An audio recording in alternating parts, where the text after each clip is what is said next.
Hello students, neural control and coordination lecture 5 में आज अपन discuss करने वाले हैं स्नैप्स के बारे में कि स्नैप्स क्या होते हैं, कितने टाइप के होते हैं और एक स्नैप्स के अक्रॉस जो इम्पल्सेज है, जो मैसेज है, वो किस तरीके से मूव करता है। यानी एक न्यूरॉन से दूसरे न्यूरॉन में सिग्नल जो है वो कैसे जाता है, एक न्यूरॉन से एक मसल के पास सिग्नल जो है वो किस तरीके से मूव करते हैं, इसको अपन यहाँ पर डिस्कस करेंगे।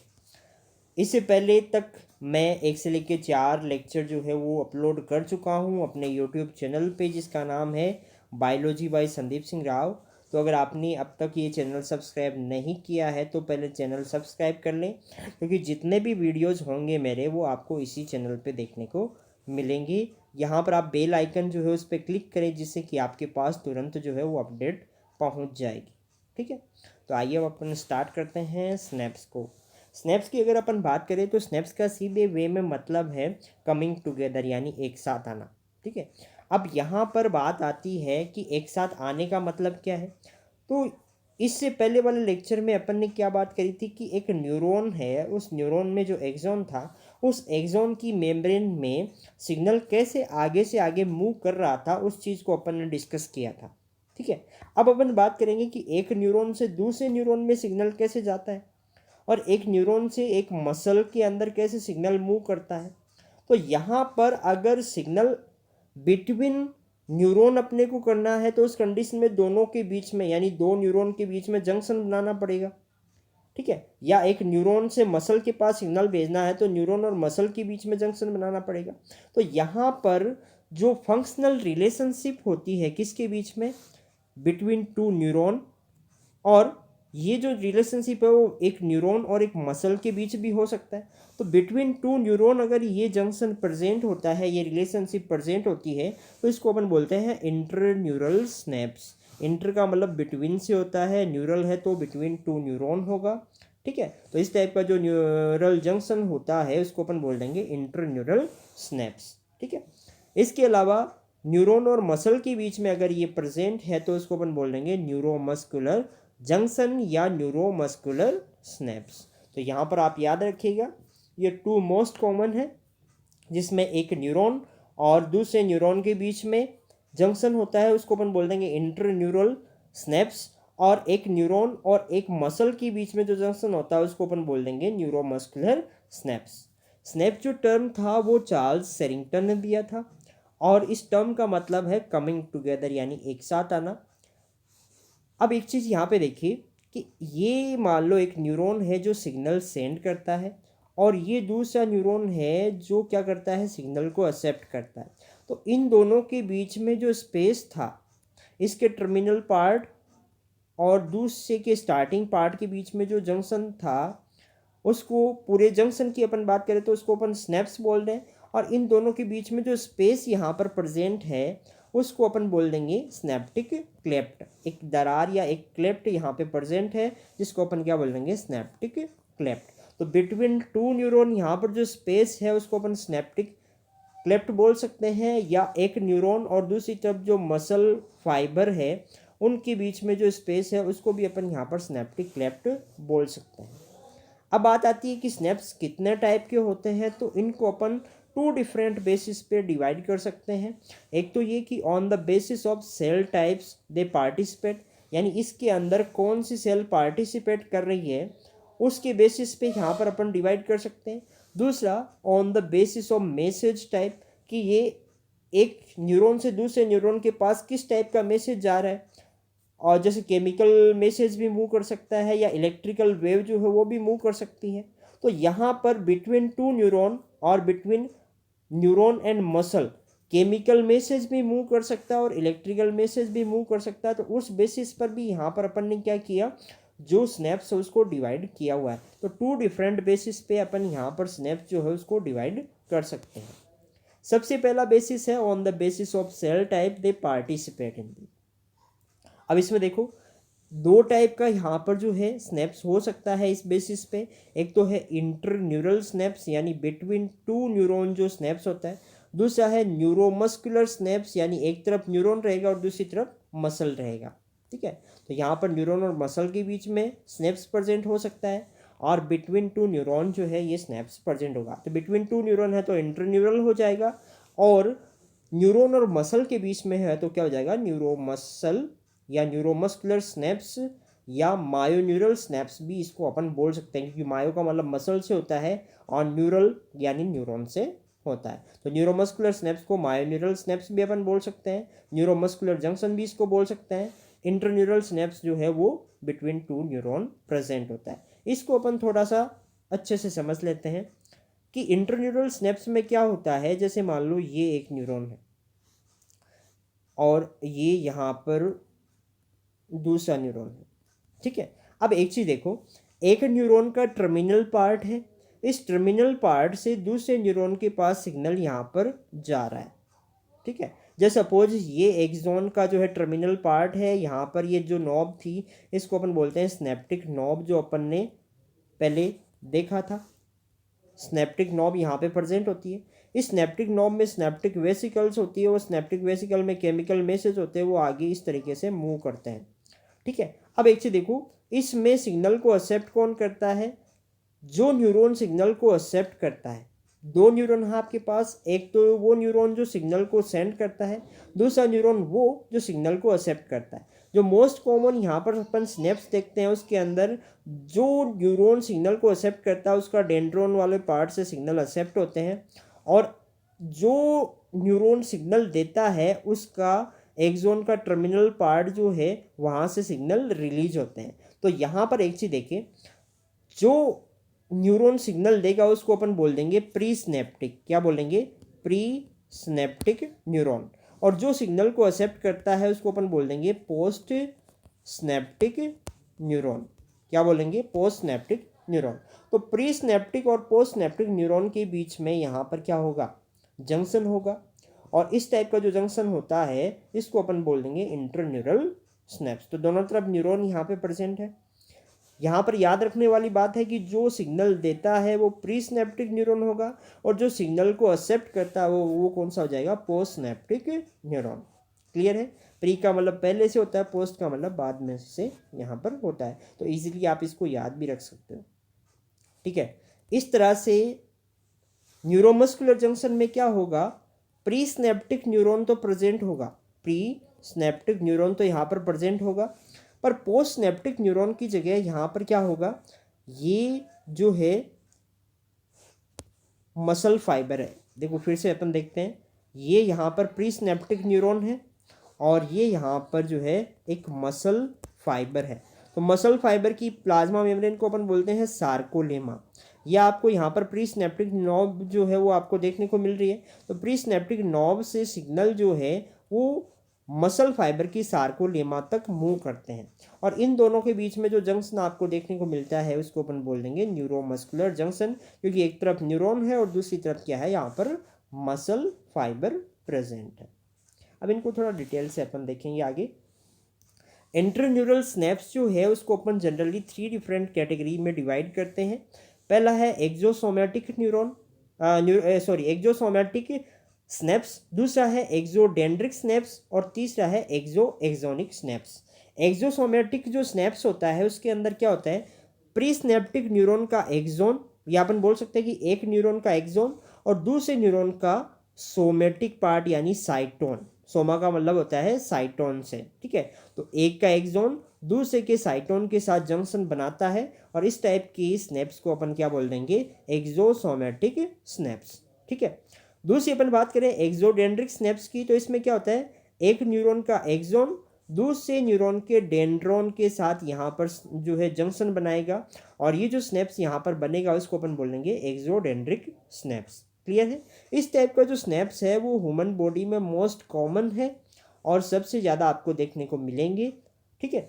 एक्सोनिक स्नैप्स की बात करें तो यहाँ पर क्या होगा, एक न्यूरॉन का एक्सोन दूसरे न्यूरॉन के एक्सोन के साथ जंक्शन बनाएगा, और बिटवीन टू एक्सोन यहाँ पर जो जंक्शन बनेगा उसको अपन बोल देंगे एक्सोनिक स्नैप्स। ये वाला जो है बहुत ही ज़्यादा रेयर है, बहुत ही कम आपको देखने को मिलता है। मोस्ट कॉमन यहाँ पर कौन सा है, एक्सोडेंड्रिक, ठीक है। और एक्सोनिक जो है वो बहुत ही रेयर होता है, ठीक है। इसके अलावा ये जो है कई जगह आपको देखने को मिलता है एक्सोसोमैटिक जो स्नेप्स है वो भी आपको देखने को मिलता है। तो एक्सोडेंड्रिक स्नेप्स मोस्ट कॉमन है और एक्सो एक्सोनिक जो है वो बहुत ही ज़्यादा रेयर कंडीशन में आपको देखने को मिलता है। क्लियर है। और उसके बाद आगे अपन चलते हैं कि एक डायग्राम दिया हुआ है और इस डायग्राम में आपको आइडेंटिफाई करना है कि स्नेप्स कहाँ पर है। ठीक है, आप यहाँ पर एक चीज़ देखिए, ये आपके पास एक न्यूरॉन यहाँ पर दिया हुआ है और ये जो न्यूरॉन है, इस न्यूरॉन की अगर अपन बात करें तो इस न्यूरॉन का टर्मिनल पार्ट ये आ गया, टीलोडेंड्री आ गया और टीलोडेंड्रिया से यहाँ पर क्या होते हैं, स्नेप्टिक नॉब बन रहे हैं। क्लियर है ये वाली बात। ये यहाँ पर दूसरा न्यूरॉन है, ये एक न्यूरॉन हो गया, ये यहाँ पर सेकंड न्यूरॉन है और ये थर्ड न्यूरॉन यहाँ पे प्रेजेंट है। अब आपको यहाँ पर जंक्शन को फाइंड आउट करना है कि किस टाइप के जो है इंटरन्यूरल स्नेप्स आपको यहाँ पर देखने को मिल रहे हैं। तो एक चीज़ आप यहाँ पर देखिए, अगर इसको डायग्राम को अपन अच्छे से देखते हैं तो यहाँ पर आपको एक जंक्शन देखने को मिलेगा जो एक न्यूरॉन के डेंड्रॉन और दूसरे के एक्सॉन के बीच में है। क्लियर है ये हमारी बात। तो इस न्यूरॉन का तो क्या था, एक्सॉन आ रहा था यहाँ पर और इस न्यूरॉन का क्या आ रहा था, डेंड्रॉन। इन दोनों के बीच में जो जंक्शन आपको यहाँ पर देखने को मिल रहा है वो कौन सा हो जाएगा, एक्सोडेंड्रिक जंक्शन या एक्सोडेंड्रिक स्नेप्स। देखो जो स्नैप्टिक नॉब होता है वो एक्सॉन के टर्मिनल पार्ट पे प्रेजेंट होता है, इस वजह से अपन एक्सॉन का ही उसको पार्ट कंसिडर करते हैं। तो ये चीज़ ध्यान रखना। तो एक्सॉन का स्नैप्टिक नॉब यानी एक न्यूरॉन का एक्सॉन और दूसरे न्यूरॉन के डेंड्रॉन के बीच में ये वाला जंक्शन है, तो इसको बोल देंगे एक्सोडेंड्रिक स्नैप्स। दूसरा आप एक चीज़ देखो, ये यहाँ पर जो स्ट्रक्चर थी ये बड़ी वाली जिसके अंदर न्यूक्लियस प्रेजेंट है, तो ये इस न्यूरॉन का साइटोन वाला पार्ट है, इसको अपन क्या बोल देंगे, साइटोन या सेल बॉडी। इसको अपन क्या बोल देंगे, साइटोन या सेल बॉडी। तो यहाँ पर एक चीज़ देखो, ये जो साइटोन है इस साइटोन के अंदर यहाँ पर न्यूक्लियस प्रेजेंट होगा और इस न्यूरॉन का ये मेन पार्ट होता है। ये चीज़ अपन ने डिस्कस करी थी। तो एक न्यूरॉन के साइटोन और दूसरे न्यूरॉन के एक्सॉन के बीच में जो जंक्शन आपको देखने को मिलता है, इस टाइप का जो जंक्शन आपको यहाँ पे देखने को मिलता है, इसको अपन क्या बोल देंगे, एक्सोसोमेटिक जंक्शन। ये वाला कौन सा होता है, एक्सोसोमेटिक, और ये वाला कौन सा था, एक्सोडेंड्रिक। तो मोस्ट कॉमन यहाँ पर कौन सा है, एक्सोडेंड्रिक जो है वो मोस्ट कॉमन आपको देखने को मिलता है। इसके अलावा आप आइडेंटिफाई कर सकते हो कि ये वाला जो जंक्शन है वो भी किसके बीच में है, एक के एक्सॉन और दूसरे के साइटोन के बीच में। तो ये भी कौन सा हो जाएगा, एक्सोसोमेटिक स्नैप्स यहाँ पर हो जाएगा। क्लियर है ये वाली बात। उसके बाद अपन नेक्स्ट चलते हैं न्यूरोमस्कुलर जंक्शन पे। न्यूरोमस्कुलर जंक्शन या न्यूरोमस्कुलर स्नैप्स क्या होता है, एक तरफ न्यूरॉन जो है और दूसरी तरफ इसमें मसल प्रेजेंट होगा, मसल फाइबर प्रेजेंट होगा। मसल फाइबर आपको पता है कि मसल सेल्स को ही अपन क्या बोलते हैं, मसल फाइबर्स बोलते हैं। और यहाँ पर न्यूरॉन का जो टर्मिनल पार्ट है वो मसल के साथ जंक्शन बनाता है, इसको अपन बोलते हैं न्यूरोमस्कुलर स्नैप्स। ठीक है, बिटवीन न्यूरॉन और मसल ये वाला जंक्शन प्रेजेंट होता है, इसको अपन न्यूरोमस्कुलर जंक्शन भी बोलते हैं या मायो न्यूरल स्नैप्स भी बोलते हैं। मायो का मतलब यहाँ पे मसल से है और न्यूरल का मतलब न्यूरॉन से होता है। तो मसल फाइबर और न्यूरॉन के बीच में स्नैप्स होता है, मायो न्यूरल स्नैप्स भी इसको बोला गया है। अब आप एक चीज़ देखो, ये वाली जो स्ट्रक्चर आप यहाँ पे देख रहे हो ये रिप्रेजेंट करता है किसको, मसल फाइबर को या मसल सेल को। और मसल फाइबर की जो प्लाज्मा मेम्ब्रेन है इसको अपन क्या बोलते हैं, सार्कोलेमा। क्या बोलते हैं इसको, सार्कोलेमा। आप यहाँ पे देख सकते हो कि ये वाली जो प्लाज्मा मेम्ब्रेन है इसको अपन क्या बोलते हैं, सार्कोलेमा। सार्को का मतलब मसल से होता है, लेमा का मतलब मेम्ब्रेन से होता है। तो मसल फाइबर की मेम्ब्रेन क्या होगी, सार्कोलेमा। ये यहाँ पर एक्सॉन है, एक्सॉन का टर्मिनल पार्ट आ गया, स्नैप्टिक नॉब आ गया।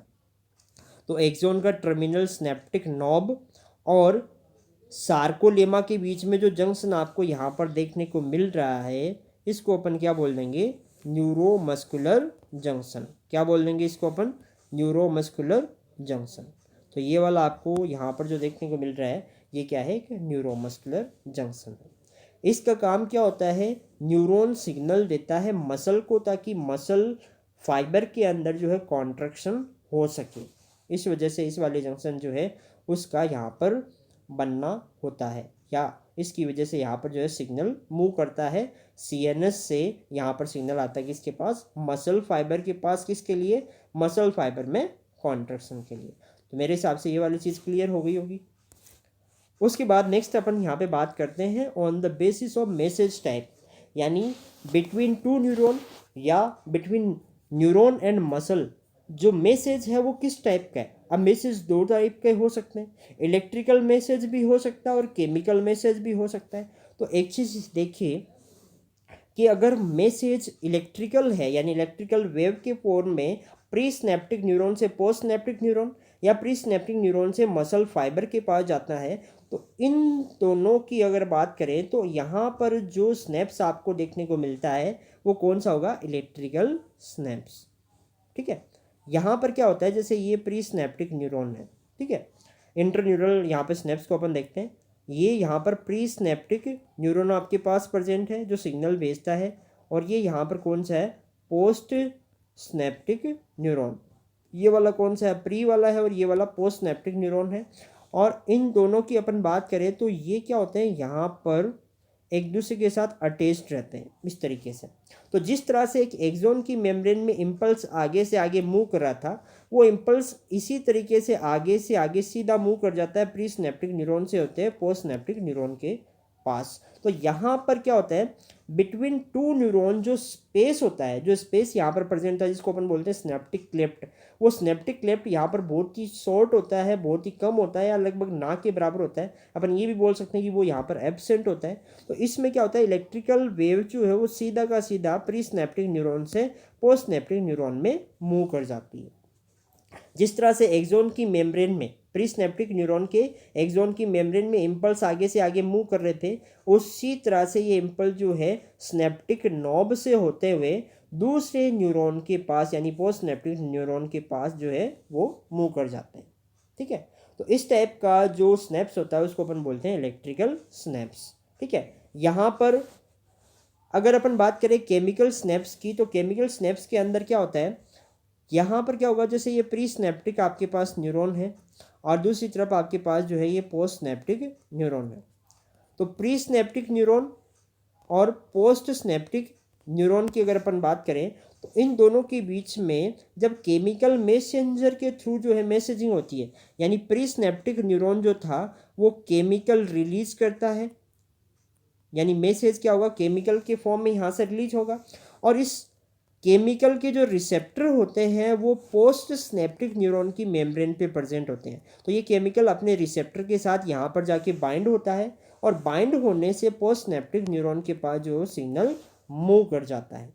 तो यहाँ पर क्या होता है, प्री स्नैप्टिक न्यूरॉन और पोस्ट स्नैप्टिक न्यूरॉन के बीच में एक बड़ा स्पेस होता है, एक लार्ज क्लेफ्ट आपको देखने को मिलती है, इसको अपन बोलते हैं स्नैप्टिक क्लेफ्ट। तो अपन सिंपल वे में बोल सकते हैं कि केमिकल स्नैप्स जो होते हैं उसमें प्री स्नैप्टिक और पोस्ट स्नैप्टिक न्यूरॉन के बीच में स्नैप्टिक क्लेफ्ट जो है वो आपको काफ़ी बड़ा देखने को मिलता है, और जो इलेक्ट्रिकल स्नैप्स होते हैं वहाँ पर स्नैप्टिक क्लेफ्ट जो है वो एब्सेंट होता है या बहुत ही स्मॉल साइज़ का आपको देखने को मिलता है। केमिकल स्नैप्स में ये भी हो सकता है कि यहाँ पर क्या है, एक तरफ प्री स्नैप्टिक न्यूरॉन है, दूसरी तरफ यहाँ पे अपन बात करें तो एक तरफ जो क्या था प्री स्नैप्टिक न्यूरॉन, और दूसरी तरफ यहाँ पर मसल फाइबर की सार्कोलेमा भी हो सकती है।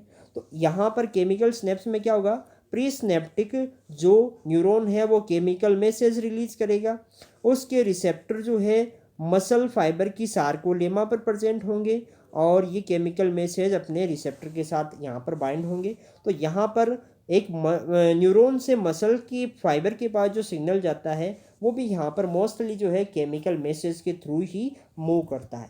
तो ये अपनी बॉडी में मोस्ट कॉमनली आपको देखने को मिलते हैं केमिकल स्नैप्स। इलेक्ट्रिकल स्नैप जो है वो बहुत ही कम है, लगभग ना के बराबर अपनी बॉडी में ये प्रेजेंट होते हैं।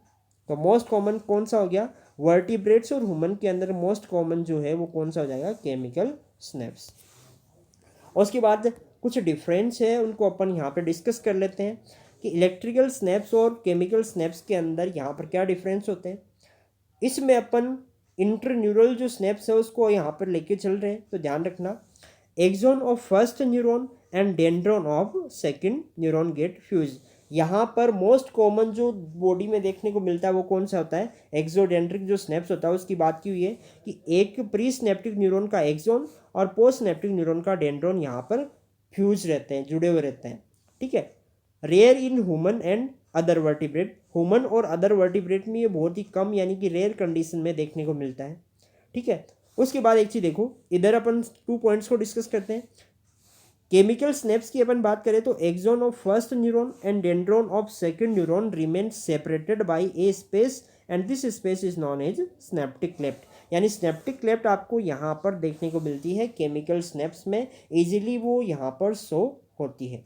ठीक है, तो यहाँ पर एक चीज़ याद रखिएगा, स्नेप्टिक क्लेफ्ट जो है वो लार्ज साइज का आपको केमिकल स्नेप्स में देखने को मिलेगा, इलेक्ट्रिकल स्नेप्स में वो एब्सेंट होता है या बहुत ही स्मॉल साइज का आपको यहाँ पे देखने को मिलता है। मोस्ट कॉमनली अपन बात करें तो इलेक्ट्रिकल स्नेप्स में स्नेप्टिक क्लेफ्ट जो है वो एब्सेंट होता है।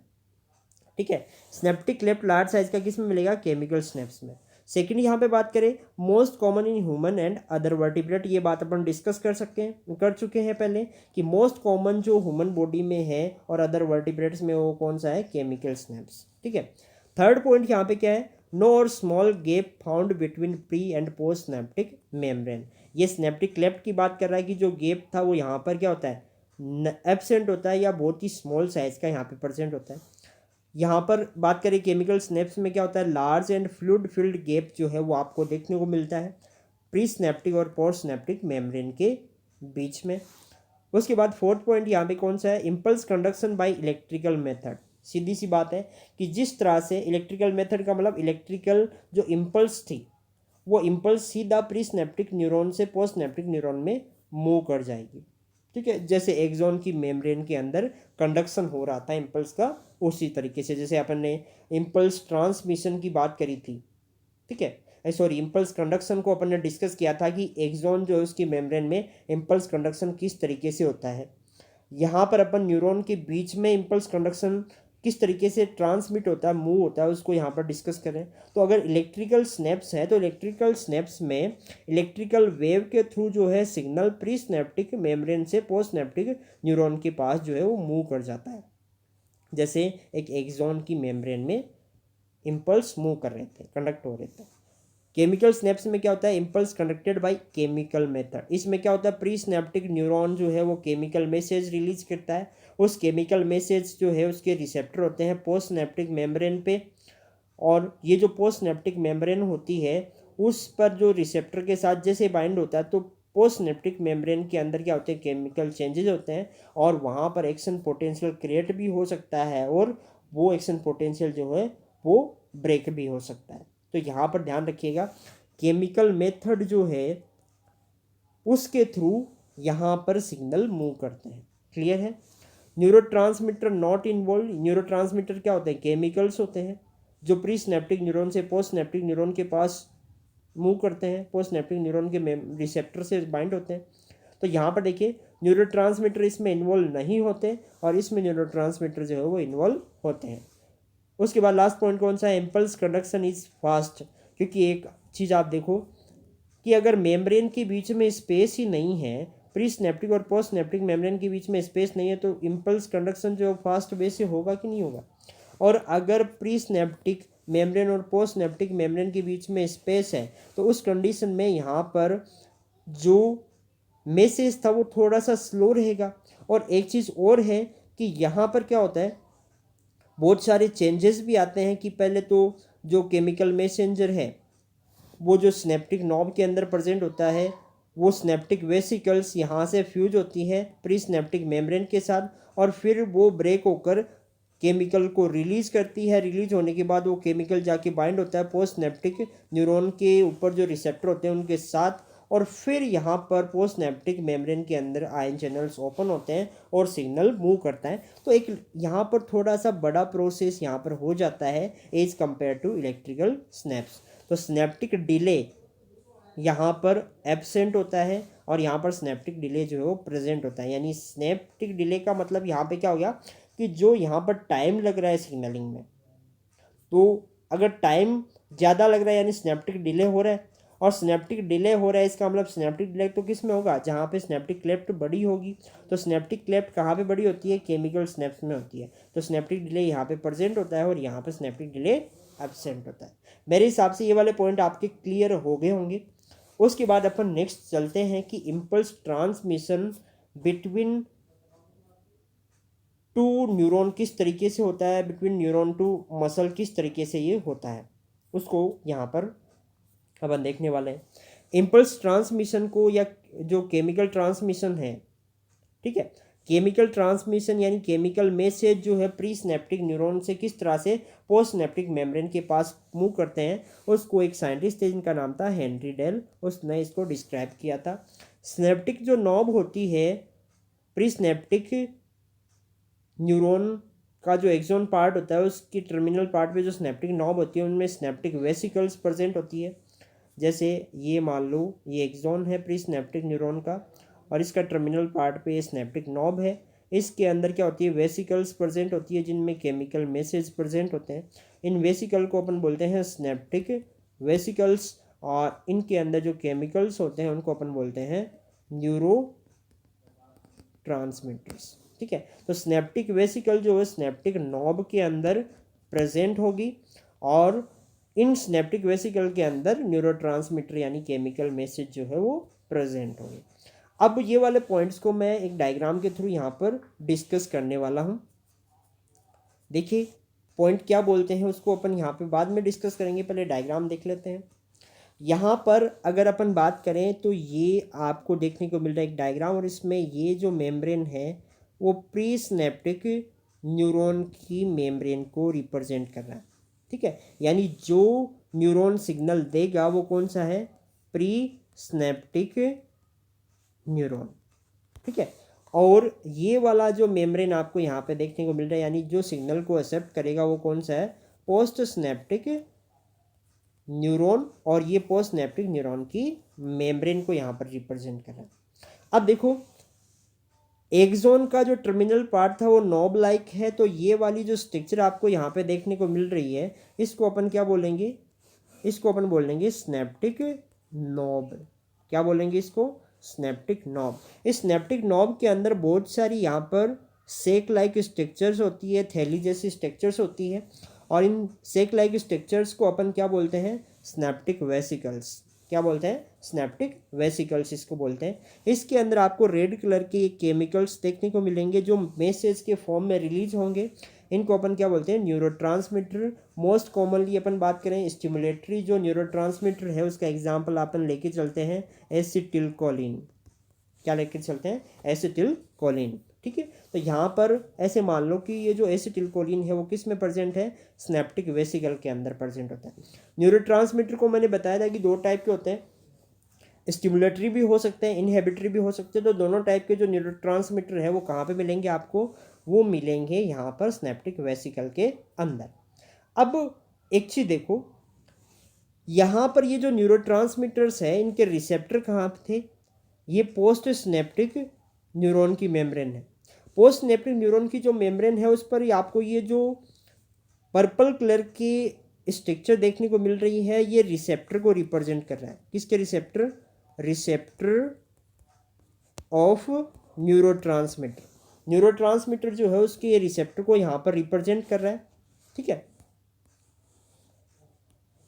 ये किसको रिप्रेजेंट करता है, रिसेप्टर ऑफ न्यूरोट्रांसमीटर। और न्यूरोट्रांसमीटर प्रेजेंट कहाँ पर है, प्री सिनेप्टिक न्यूरॉन के अंदर जो सिनेप्टिक वेसिकल्स है वहाँ पर न्यूरोट्रांसमीटर प्रेजेंट है। अब मैसेज कैसे जाए, जब ये न्यूरोट्रांसमीटर जाके बाइंड हो अपने रिसेप्टर के साथ तब जाके यहाँ पर क्या होता है, मैसेज मूव करता है प्री सिनेप्टिक न्यूरॉन से पोस्ट सिनेप्टिक न्यूरॉन के पास। अब एक चीज़ यहाँ पर देखो, प्री सिनेप्टिक न्यूरॉन जो है उसके टर्मिनल पार्ट को सिनेप्टिक नॉब यहाँ पे बोलते हैं, इसमें सिनेप्टिक वेसिकल है, सिनेप्टिक वेसिकल में न्यूरोट्रांसमीटर यहाँ पे प्रेजेंट है। अब ये न्यूरोट्रांसमीटर इन दोनों के बीच में जो स्पेस था प्री सिनेप्टिक और पोस्ट सिनेप्टिक न्यूरॉन के बीच में जो स्पेस है उसको अपन बोलते हैं सिनेप्टिक क्लेफ्ट। इस सिनेप्टिक क्लेफ्ट वाले पार्ट में ये न्यूरोट्रांसमीटर कब रिलीज होंगे, कब ये अपने रिसेप्टर के साथ बाइंड होंगे, उस चीज़ को अपन यहाँ पे देखने वाले हैं। तो प्री सिनेप्टिक न्यूरॉन के अंदर जब इम्पल्स एक्सॉन के अंदर मूव करते हैं और एक्सॉन से ये इम्पल्स जो है वो मूव करते हैं किसके पास, स्नैप्टिक नॉब के पास। तो स्नैप्टिक नॉब के पास जैसे ही इम्पल्स मूव करेंगे तो यहाँ पर क्या होगा, जो प्री स्नैप्टिक न्यूरॉन की मेम्ब्रेन थी, प्लाज्मा मेम्ब्रेन थी, वो परमिएबल हो जाएगी किसके लिए, कैल्शियम आयन के लिए। और कैल्शियम आयन आउटसाइड से इनसाइड यानी इस स्नैप्टिक नॉब के अंदर कैल्शियम आयन जो है वो मूव करेंगे, क्योंकि कैल्शियम आयन चैनल जो थे वो यहाँ पर ओपन हो गए। और कैल्शियम आयन चैनल के ओपन होते ही कैल्शियम आयन जो थे वो आउटसाइड से इनसाइड मूव करेंगे। ये कैल्शियम आयन जो है वो स्नैप्टिक वेसिकल्स के अंदर इंटर करते हैं, और स्नैप्टिक वेसिकल के अंदर इंटर करने के बाद ये स्नैप्टिक वेसिकल जो थी वो माइग्रेट करेगी किसके पास, ये जो मेम्ब्रेन थी किसकी, प्री स्नैप्टिक न्यूरॉन की जो मेम्ब्रेन थी उसकी तरफ ये मूव करेगी और मेम्ब्रेन के साथ जाकर ये फ्यूज हो जाएगी।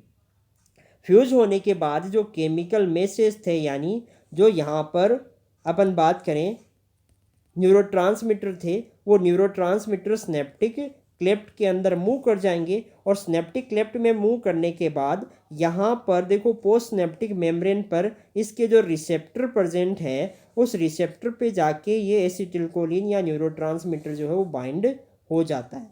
तो यहाँ पर आप देख सकते हो कि रिसेप्टर और एसिटिलकोलिन यानी मैसेंजर के बीच में जो केमिकल मैसेज यहाँ पे आया था एसिटिलकोलिन के फॉर्म में या न्यूरोट्रांसमीटर के फॉर्म में, वो अपने रिसेप्टर के साथ बाइंड हो चुका है पोस्ट स्नैप्टिक मेम्ब्रेन के ऊपर।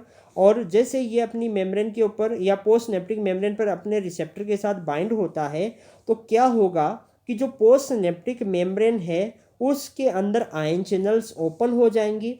अगर यहाँ पर जो न्यूरोट्रांसमीटर है वो स्टिमुलेटरी टाइप का है, स्टिमुलेटरी टाइप का मतलब वो पोस्ट सिनेप्टिक मेम्ब्रेन को स्टिमुलेट करता है फंक्शन करने के लिए। तो अगर न्यूरोट्रांसमीटर स्टिमुलेटरी टाइप का है जैसे एसिटिलकोलिन है, तो अगर न्यूरोट्रांसमीटर स्टिमुलेटरी टाइप का है तो उस कंडीशन में क्या होगा, पोस्ट सिनेप्टिक मेम्ब्रेन के अंदर सोडियम आयन चैनल एक्टिवेट हो जाएंगे। कौन से ion channel, sodium ion channels.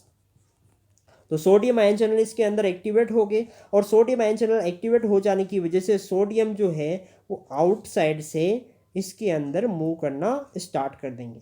Sodium ion अंदर जैसे ही मूव करेंगे तो सीधी सी बात है पॉजिटिव चार्ज अंदर आ रहा है, और पॉजिटिव चार्ज अंदर आता है तो आपको पता है कि इनसाइड पॉजिटिविटी क्रिएट हो जाएगी, आउटसाइड निगेटिविटी। और यहाँ पर पोस्ट सिनेप्टिक मेम्ब्रेन जो थी, पोस्ट सिनेप्टिक जो मेम्ब्रेन है उसकी अपन बात करें तो वो क्या हो जाएगी, यहाँ पर पहले पोलर थी, अब वो क्या हो जाएगी, उसका डीपोलराइजेशन यहाँ पर हो जाएगा।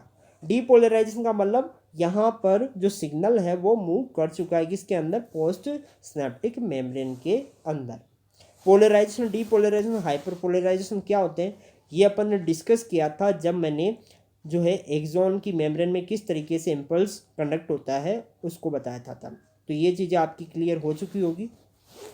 तो यहाँ पर आपको क्या चीज़ ध्यान रखनी है, ये यहाँ पर प्री सिनेप्टिक न्यूरॉन है, ये यहाँ पर पोस्ट सिनेप्टिक मेम्ब्रेन है। पोस्ट सिनेप्टिक मेम्ब्रेन किसकी हो सकती है, मसल की भी हो सकती है अगर न्यूरोमस्कुलर जंक्शन है तो, और यहाँ पर पोस्ट सिनेप्टिक न्यूरॉन की भी हो सकती है।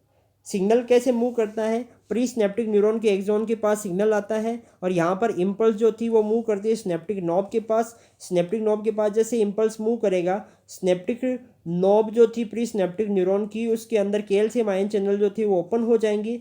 कैल्शियम आयन चैनल होते ही आउटसाइड से इनसाइड कैल्शियम आयन जो है वो मूव करेंगे, और कैल्शियम आयन मूव करते ही ये यहाँ से कैल्शियम आयन जो है सिनेप्टिक वेसिकल के अंदर जाएंगे। सिनेप्टिक वेसिकल जो है वो जाकर फ्यूज होगी किसके साथ, मेम्ब्रेन के साथ, प्री सिनेप्टिक न्यूरॉन की मेम्ब्रेन के साथ फ्यूज होगी। और ये जो केमिकल मैसेज था, जो न्यूरोट्रांसमीटर था, वो सिनेप्टिक क्लेफ्ट में यहाँ पर रिलीज हो जाएंगे और पोस्ट सिनेप्टिक मेम्ब्रेन के ऊपर अपने रिसेप्टर के साथ जाके बाइंड होंगे। और जैसे ही अपने रिसेप्टर के साथ बाइंड होंगे, पोस्ट सिनेप्टिक मेम्ब्रेन में सोडियम आयन चैनल एक्टिवेट हो जाएंगे, और सोडियम आयन चैनल एक्टिवेट होते ही सोडियम आयन आउटसाइड से इनसाइड इसमें मूव करेगा। और ये मूव करते ही यहाँ पर क्या होगा, इनसाइड पॉजिटिव चार्ज आने की वजह से अब इनसाइड पॉजिटिविटी और आउटसाइड निगेटिविटी क्रिएट हो जाएगी, और डीपोलराइज कंडीशन में पोस्ट सिनेप्टिक मेम्ब्रेन जो है वो आ जाएगी। क्लियर है, इसका मतलब सिग्नल जो है पोस्ट सिनेप्टिक मेम्ब्रेन के पास मूव कर चुका है। इतनी बात क्लियर है कि नहीं है। उसके बाद यहाँ पर एक चीज़ देखो, मैंने कुछ पॉइंट्स यहाँ पे बताए थे, वो वही पॉइंट्स है जो मैंने स्टेप बाय स्टेप वहाँ पर समझाए हुए हैं। ठीक है, तो इसके अंदर क्या होता है, सबसे पहले क्या था, synaptic knob of axon contains synaptic vesicle and mitochondria. Mitochondria इसलिए यहाँ पे प्रेजेंट होते हैं कि ये जो सिग्नलिंग की प्रोसेस होती है बहुत ज़्यादा एनर्जेटिक होती है, बहुत ज़्यादा एनर्जी की इसमें रिक्वायरमेंट होती है, इस वजह से माइटोकॉन्ड्रिया यहाँ पे हाई अमाउंट में होते हैं। प्री स्नेप्टिक न्यूरॉन का जो स्नेप्टिक नॉब होता है उसमें स्नेप्टिक वेसिकल्स होती है, उसमें न्यूरोट्रांसमीटर प्रेजेंट होते हैं। As the nerve impulse axon membrane potential reaches to the synaptic knob, it increase the permeability of membrane of calcium. Calcium ion के लिए परमेबिलिटी इंक्रीज हो गई थी और द कैल्शियम आयन जो थे प्री स्नेप्टिक न्यूरॉन के स्नेप्टिक नॉब में इंटर कर रहे थे और स्नेप्टिक नॉब में इंटर करने के बाद स्नेप्टिक वेसिकल में इंटर करेंगे और स्नेप्टिक वेसिकल में इंटर करने के बाद स्नेप्टिक वेसिकल जो है वो माइग्रेट होगी कहाँ पर, प्री स्नेप्टिक मेम्ब्रेन की तरफ, और प्री स्नेप्टिक मेम्ब्रेन पर वो जाके फ्यूज हो जाती है किसके साथ, अपने रिसेप्टर के साथ, और रिसेप्टर के साथ जैसे फ्यूज होगी तो न्यूरोट्रांसमीटर जो है वो फ्यूज हो जाते हैं अपने रिसेप्टर के साथ। यहाँ पर देखो ये वाली लाइन लिखी हुई है, ऊपर वाली लाइन में क्या है, synaptic vesicle migrate toward the pre synaptic membrane, fuse with it and release neurotransmitter in synaptic cleft. ये वाली बात क्लियर है। उसके बाद क्या होगा, न्यूरोट्रांसमीटर अपने रिसेप्टर के साथ बाइंड हो जाएंगे, जो रिसेप्टर कहाँ पे प्रेजेंट थे, पोस्ट स्नेप्टिक मेम्ब्रेन के ऊपर प्रेजेंट थे, और पोस्ट स्नेप्टिक मेम्ब्रेन में एक्शन पोटेंशियल जो है वो क्रिएट हो जाएगा। क्लियर है। ये कब होता है, जब स्टिमुलेटरी टाइप का न्यूरोट्रांसमीटर रिलीज होता है तब। उसके बाद एक चीज देखो, ये वाले पॉइंट थोड़े से इंपॉर्टेंट है।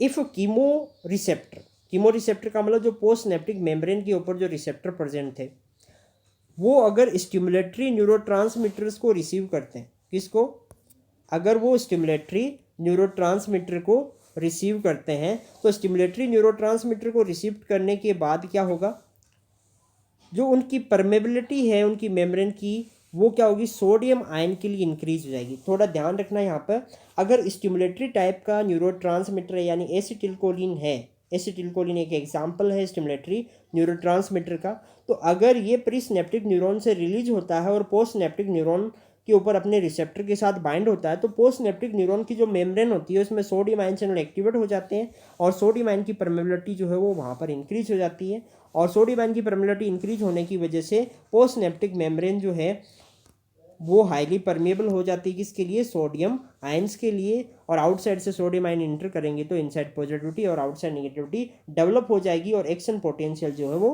क्रिएट हो जाएगा, किसमें, पोस्ट सिनेप्टिक न्यूरॉन में। सेकंड यहाँ पे, if chemo receptor on post synaptic membrane receive inhibitory neurotransmitter, यानी इस टाइप के न्यूरोट्रांसमीटर जो प्री सिनेप्टिक न्यूरॉन से रिलीज होते हैं और पोस्ट सिनेप्टिक न्यूरॉन पे अपने रिसेप्टर पर बाइंड होते हैं तो पोस्ट सिनेप्टिक न्यूरॉन की एक्टिविटी को इनहेबिट कर देते हैं, रोक देते हैं, तो इस टाइप के न्यूरोट्रांसमीटर को अपन बोलते हैं इनहेबिटरी। इसका एग्जांपल है ग्लाइसिन और GABA।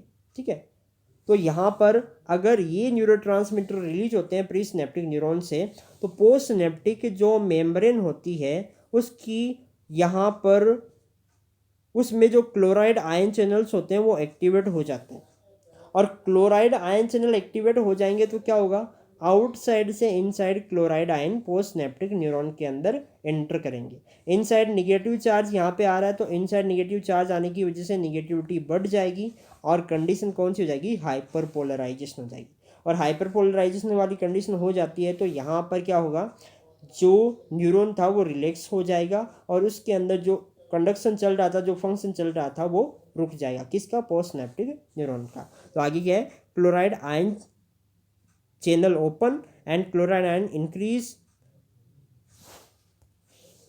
Leading to inhibition of action potential और inhibition of impulse, thus transmission of impulse और action potential in inhibitory form from one neuron to the other through the synapse. तो इस टाइप का जो snaps है यहाँ पर वो कौन सा हो जाएगा, इनहिबिटरी। अब देखो डायग्राम के थ्रू यहाँ पे रिप्रेजेंट किया हुआ है, एक्साइटेटरी अगर स्नैप्स प्रेजेंट है तो प्री सिनेप्टिक न्यूरॉन है वो केमिकल मैसेज यानी न्यूरोट्रांसमीटर को रिलीज कर रहा है, ग्लूटामेट यहाँ पर जो है एक एग्जांपल दिया हुआ है, एसिटिलकोलिन भी यहाँ पे हो सकता है।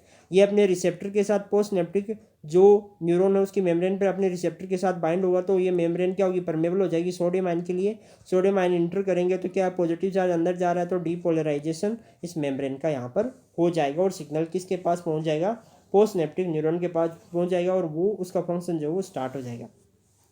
इनहिबिटरी स्नैप्स में क्या होता है, जो प्री सिनेप्टिक न्यूरॉन है उससे न्यूरोट्रांसमीटर जो रिलीज हुआ था, जैसे GABA है, ग्लाइसिन है, ये एग्जाम्पल है इनहिबिटरी न्यूरोट्रांसमीटर के, ये अपने रिसेप्टर के साथ जैसे ही जाके बाइंड होते हैं, बाइंड होने के बाद ये जो पोस्ट सिनेप्टिक न्यूरॉन है उसकी मेम्ब्रेन में क्लोराइड आयन चैनल ओपन हो जाएंगे, और क्लोराइड आयन चैनल ओपन होते ही क्लोराइड जो है आउटसाइड से इनसाइड मूव करेगा। निगेटिव चार्ज अंदर आया तो इनसाइड निगेटिविटी बढ़ जाएगी और आउटसाइड पॉजिटिविटी। इस कंडीशन में यहाँ पर देखो हाइपर पोलराइजेशन वाली जो कंडीशन है वो डेवलप हो जाती है और पोस्ट सिनेप्टिक न्यूरॉन जो है उसका फंक्शन इनहेबिट हो जाता है। तो इस टाइप का जो स्नेप्स यहाँ पे प्रेजेंट है उसको अपन बोल देंगे इनहेबिटरी स्नेप्स। ये वाले दोनों डायग्राम जो है आपको एक्साइटेटरी और इनहेबिटरी स्नेप्स को समझाने में बहुत ज़्यादा हेल्प यहाँ पर करने वाले हैं, तो इनको आप अच्छे से एक बार देख लेना।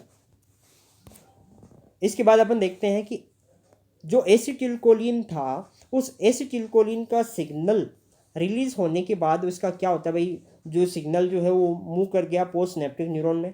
तो अब एसिटिलकोलिन जो था उसका क्या हुआ, तो एसिटिलकोलिन जो प्रेजेंट है वो कोलिन एस्ट्रेज एंजाइम की वजह से, ये जो प्री सिनेप्टिक न्यूरॉन होता है उसके सिनेप्टिक नॉब में ये वाले जो है आपको एंजाइम देखने को मिलते हैं, और ये कोलिन एस्ट्रेज एंजाइम जो थे वो क्या करेंगे, उस एसिटिलकोलिन को एसिटिक एसिड और कोलिन में तोड़ देता है।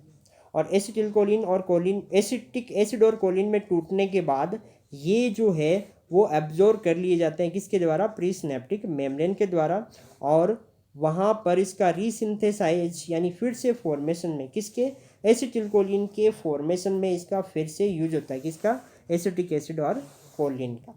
तो यहाँ पर ध्यान रखिएगा कि एसिटिलकोलिन सिग्नल होने के बाद जो प्री सिनेप्टिक न्यूरॉन है वहाँ से कोलिन एस्ट्रेज एंजाइम रिलीज होता है, वो ब्रेक करता है एसिटिलकोलिन को एसिटिक एसिड और कोलिन में, और ये जो ब्रेक हुआ एसिटिक एसिड और कोलिन है वो एब्जॉर्ब हो जाता है प्री सिनेप्टिक न्यूरॉन के अंदर, और वहाँ पर इसका फिर से यूज होता है एसिटिलकोलिन के रीसिंथेसिस में, फिर से फॉर्मेशन में। तो मेरे हिसाब से आपके जो डाउट्स थे वो सारे क्लियर हो गए होंगे इस टॉपिक से। इसमें अपन ने 3 चीज़ें इंपॉर्टेंट थी जो डिस्कस करी थी। एक तो इसमें अपन ने स्नेप्स को डिस्कस किया था, स्नेप्स के टाइप कौन कौन से होते हैं, और स्नेप्स के अक्रॉस जो है वो इम्पल्स किस तरीके से मूव करते हैं, केमिकल मैसेज किस तरीके से मूव करता है, इन सारी चीज़ों को यहाँ पर मैंने डिस्कस किया है। तो अगर आपको वीडियो अच्छा लगे तो नीचे कमेंट करके ज़रूर बताएं, और आगे कौन सा टॉपिक आपको पढ़ना है, कोई डाउट है तो कोई भी आपको मेरे साथ कोई भी इंटरेक्शन करना है तो वो चीज़ आप जो है कमेंट बॉक्स में नीचे कमेंट कर सकते हैं वीडियो के नीचे। तो ज़्यादा से ज़्यादा शेयर करते रहें, बच्चों तक इस चीज़ को पहुंचाते रहें, ठीक है। और मेरे जितने भी वीडियो लेक्चर्स हैं वो आपको मेरे चैनल जिसका नाम है बायोलॉजी बाय संदीप सिंह राव, इसी पे मिलेंगे, बिल्कुल फ्री मिलेंगे। तो आप ये चैनल जो सब्सक्राइब कर ले और बेल आइकन जो है उस पर क्लिक करना ना भूलें। Thank you.